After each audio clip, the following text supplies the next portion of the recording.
আজকে আমরা যাচ্ছি কুর্গ। কুর্গ ব্যাঙ্গালোরের স্কটল্যান্ড নামেও পরিচিত, কারণ এর পাহাড়ি এলাকা সবুজ দেখে এরা মশলার বাগান আর কফির গন্ধে মোহমোহ করে, একটা অন্যই অনুভূতি। তো যাওয়া যাক।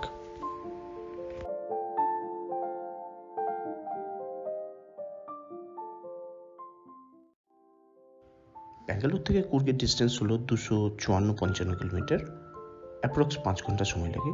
তো আমরা নাইস রোড ধরে মাইশোর হয়ে কুর্গের দিকে এগিয়ে যাচ্ছি। অলরেডি মাইশোর পিছনে ফেলে এসেছি, এখন অলমোস্ট কুর্গের কাছাকাছি পৌঁছে গেছি, আর কিছুক্ষণের মধ্যেই নানট্রিম মনেস্ট্রি পৌঁছে যাব।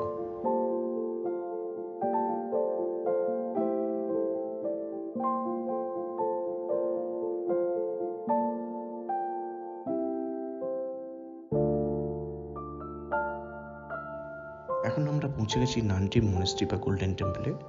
তো ঘুরে দেখা যাক।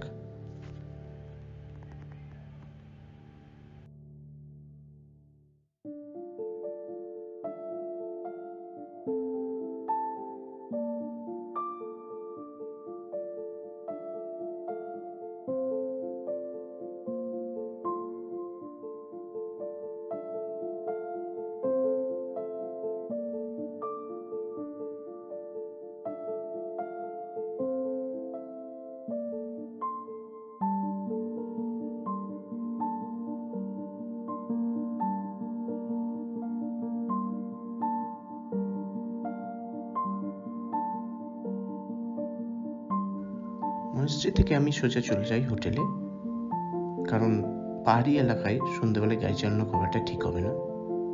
তো আমি এখন পৌঁছে গেছি হোটেলে। আমি যে রুমটা বুক করেছিলাম সেটাই যাওয়া যাক।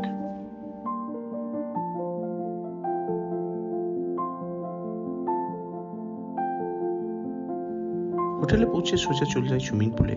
যথারীতি রাত্রের ডিনার সেরে রুমে ফিরে আসার পথে দেখি যে হোটেলের তরফ থেকে বনফায়ারের আয়োজন করা হয়েছে।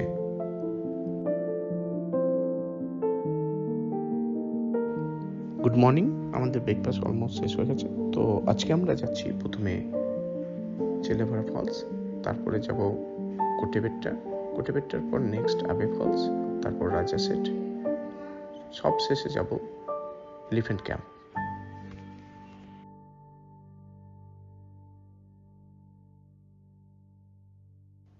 এখন আমি পৌঁছে গেছি চেলেভারা ফলসে।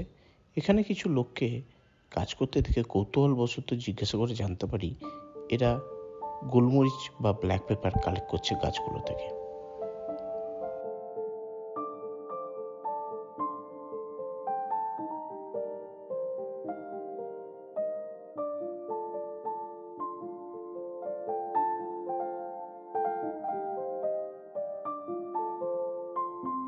রাস্তায় যেতে যেতে আমরা একটা সুন্দর গন্ধ পাই।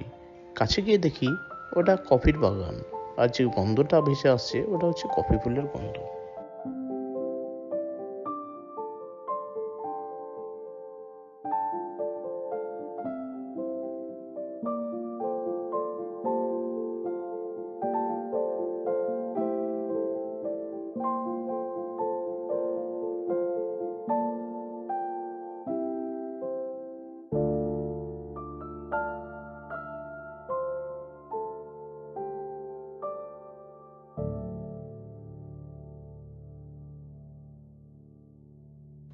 আমরা পৌঁছে গেছি কোট্টেবেট্টায়।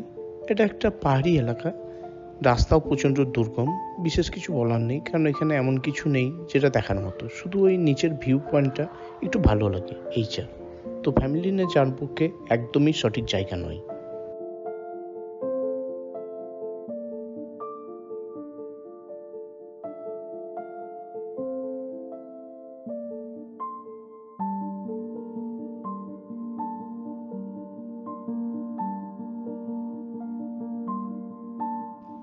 আমি পৌঁছে গেছি আবে ফলসে।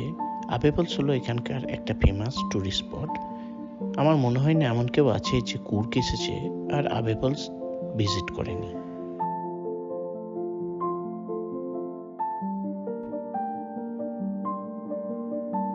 এখন আমি পৌঁছে গেছি রাজা সেটে। রাজা সেট এখানকার একটা ফেমাস জায়গা।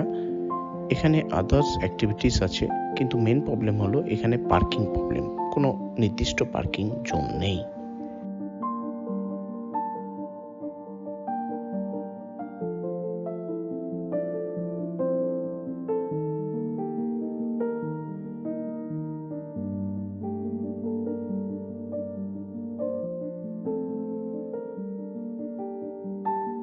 আমরা এসে পড়েছি এলিফ্যান্ট ক্যাম্পে। সিজনের সময় এই জায়গাটাতে সমস্ত রকম ওয়াটার অ্যাক্টিভিটিস অ্যাভেলেবেল থাকে।